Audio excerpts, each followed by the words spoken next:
देखिए, खुशी के पल है मेरे लिए।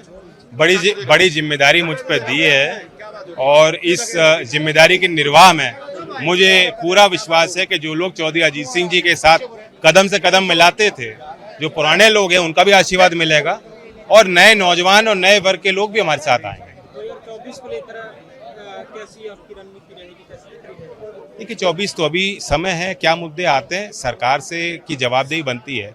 आज केंद्र में सरकार है, वो जिस तरह से किसानों से उन्होंने वादा खिलाफी की, तो एक बहुत बड़ा सेगमेंट देश में किसानों का है, बहुत बड़ा एक वोट बैंक किसानों का है।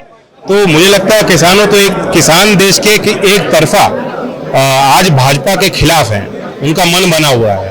बाकी और कितने वर्गों को हम जोड़ सकते हैं, ये हम लोगों के लिए चुनौती है। क्या विपक्ष को 2024 में इकट्ठा होना जरूरी समझते हैं? देखिए, जो विपक्षी पार्टियां साथ आ सकती हैं साथ आ रही हैं। पर्दे के पीछे बहुत कुछ हो रहा है और जैसे चुनाव होगा तब चीजें सामने आएंगी। हिंडनबर्ग रिपोर्ट के बारे में क्या कहें, जिस तरह से सरकार चुप है, विपक्ष लगातार? देखिए, एक बात सरकार चुप है, लेकिन संसद का सत्र चालू था और जिस तरह से ऐसे विषय को लेकर संसद में आवाजें उठनी चाहिए और एक आजादी मिलनी चाहिए थी सांसदों के, उस गंभीर विषय को लेकर एक चर्चा होती।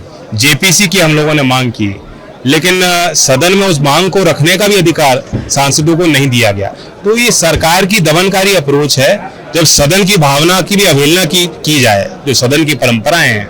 और हिंडनबर्ग की हम चर्चा करना चाहते थे, अदानी के विषय पे अगर जेपीसी बैठेगा, जो सर्वोच्च संस्था है देश की, लोकतांत्रिक पार्लियामेंट है, तो पहले भी ऐसा हुआ, आपने देखा घोटाले हुए, उस पर भी जेपीसी गठित हुई। जो हर्षद स्कैम हुआ था उसमें जेपीसी गठित हुई।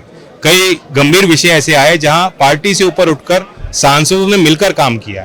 तो ये भी एक ऐसा गंभीर विषय था कि सरकारी संस्थाओं का दुरुपयोग हुआ है और LIC, SBI ये ऐसी संस्थाएं हैं जिससे गरीब आदमी की भी और मध्यम वर्ग की रोजी रोटी इन संस्थाओं से जुड़ी हुई है।